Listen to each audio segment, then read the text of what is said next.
पेडगाव हिंदकेसरी मैदानासाठी उपस्थित झालेल्या नंदींपैकी आपल्या मुंबईचं मिलिंद शेठ पाटील यांचा काळीज भुंगा डॉन, तसेच पंढरशेठ फडके यांचा लाडका सर्जा आणि रोमन 10-10 मैदान उपस्थित आहेत. त्याचप्रमाणे देव बाकासूर यांच्या दावणीतला महाराज हा देखील उपस्थित झालेला आहेत.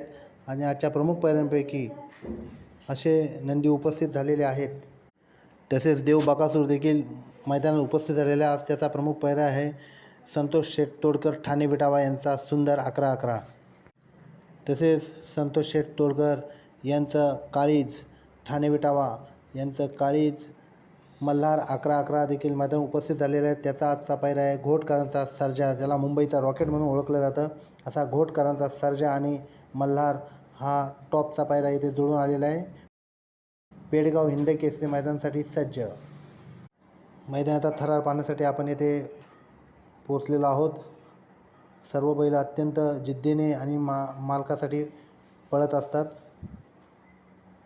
आजच्या पेडगाव हिंदकेसरी मैदानासाठी सर्व मैदानासाठी बैल सज्ज झालेले आहेत. कोणाला कमी नाही, कोणाला कमी समजायचं नाही. बघूया आजच्या या पेडगाव हिंदकेसरी मैदानामध्ये कोण गुलालचा मानकरी होतो आहे. तसेच कान्हा शेठ पाटील आणि दीपक शेठ पाटील यांचा लाडका शॉटगन मेहरबान आणि कार्तिक यांचा देखील टॉपचा पायरा जुळून आलेला आहे. तसेच मुंबईचा काळीज असलेला मुंबईचा बिनजोडचा बादशाह राहुलभाई पाटील आडिवली कल्याण यांचा पब्लिकचा बादशाह मथुर आणि रायबा ब्रेकफेल रायबा उसाटणेकरांचा ब्रेकफेल रायबा याचाही अत्यंत टॉपचा पायरा असा जुळून आलेला आहे. आज बघूया या पेडगाव हिंदकेसरी मैदानामध्ये कोणाच्या नशिबी हा गुलालाचा टिळा लागतोय ते आपल्याला पाहायला मिळेलच.